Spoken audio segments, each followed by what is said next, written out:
இது வந்து எங்க வாத்தியார் சொன்னது. இது உங்களுக்கு பள்ளிக்கூடத்துல சொன்னது. பிறப்பால் உயர்ந்த தேவரு, ஐயரு, வெள்ளாளரு, அதான் பிள்ளைமாரு, வேளாளர் வந்து பிள்ளைமாரு, இவங்க எல்லாரும் எந்திரிங்க அப்படின்னாங்க. அப்ப நாங்க நேரம் எல்லாரும் எந்திரிச்சோம். இந்த உட்கார்ந்துருக்கு எல்லாரும் வாங்கப்பா அப்படின்னு சொல்லி உட்கார்ந்துருக்க பசங்க எல்லாத்தையும் கூப்பிட்டு அதெல்லாம் கொடுக்காங்க. அப்ப நான் தான் கேட்டேன், போய் எங்க வாத்தியார்ட்ட கேட்டேன், சார் என்ன சார் நீங்க இந்த மாதிரி நாங்களும் கிழிஞ்ச சட்டத்தானே போட்டிருக்கோம், ஊக்கத்தானே மாட்டிருக்கோம், எங்களுக்கு வந்து நீங்க வந்து தராம அவங்களுக்கு குடிக்கணும். இல்லப்பா இவங்கெல்லாம் வந்து தாழ்த்தப்பட்டவங்க. இந்த வார்த்தை யார் சொல்லணுமோ எங்க வாத்தியார் சொன்னார். இவங்கெல்லாம் தாழ்த்தப்பட்டவங்க, நீங்க எல்லாம் வந்து உயர்ந்த சாதி அப்படின்னு சொன்னார். இப்படிதான் உங்களுக்கு அப்போ ஆரம்பிச்சது. அப்போ பள்ளிக்கூடத்துல காலேஜ்ல எல்லாம் நடக்குல்ல, எல்லா சலுகையும் நீங்க எப்படி வந்து ஓசியில இப்படி அள்ளிட்டு போய் கொடுத்தாங்கன்னு வைங்க. அப்ப மாதிரி எங்க ஈக்குவாலிட்டி இருக்கும்? இலவசம் எதில் கொடுக்கணும் வேண்டாமா? திறமையிலேயே கொடுப்பான். ஒரு மனிதன் ஒரு நாட்டை ஆளணும், ஒரு ஒரு ஒரு ஐஏஎஸ் அதிகாரியா இருக்கணும், அவன் வந்து அந்த நாட்டோட எல்லா இதுவும் தெரிஞ்சிருக்கணும், மக்களோட வழி தெரிஞ்சிருக்கணும்.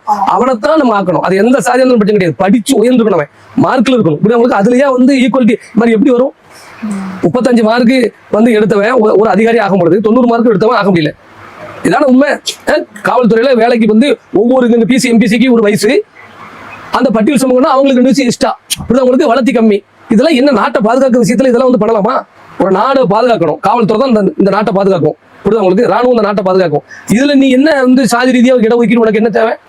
பாதுகாப்பு விஷயத்துல சமரசம் பண்ணலாமா சொல்லுங்க? அப்ப அறிவாளி தான் ஒரு இடத்துல வந்து உட்கார முடியும். அப்ப படிச்சவன் எந்த சாதியா சொல்றேன், நல்ல படிச்சிருக்கான நல்ல மார்க்கத்துக்கான திறமை உள்ளவனுக்கு நீ கொடுங்க, அதிகாரத்தை கொடு அப்படின்னு சொல்றேன்.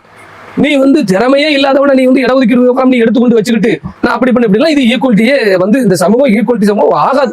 இது இவங்க வந்து இணக்கமா போடுங்கிற கட்டம்லாம் கிடையாது. இப்ப உங்களுக்கே தெரியும், பிசிஎம்பிசி எவனாவது ஒருத்தன் இறந்தாமனா அது ஏதாவது ஒரு இதுல டிவைடர் ஆகுதா? டிவைடர் வச்சு இந்த மாதிரி பண்றானுங்களா? பண்ண மாட்டாங்க. அப்ப அனைத்து ஊடகங்கள்லயும் இந்த மாதிரி ஒரு சில விஷயங்கள் வந்து பண்ணும் பொழுது அது எல்லாத்துக்கும் மனசு அவங்களை போக்கஸ் பண்ணும் பொழுது அப்ப நம்ம மட்டும் இப்படி இல்லையாப்பாங்கிறது ஒரு வேதனை மாதிரி. எப்படி ஈக்குவாலிட்டிங்க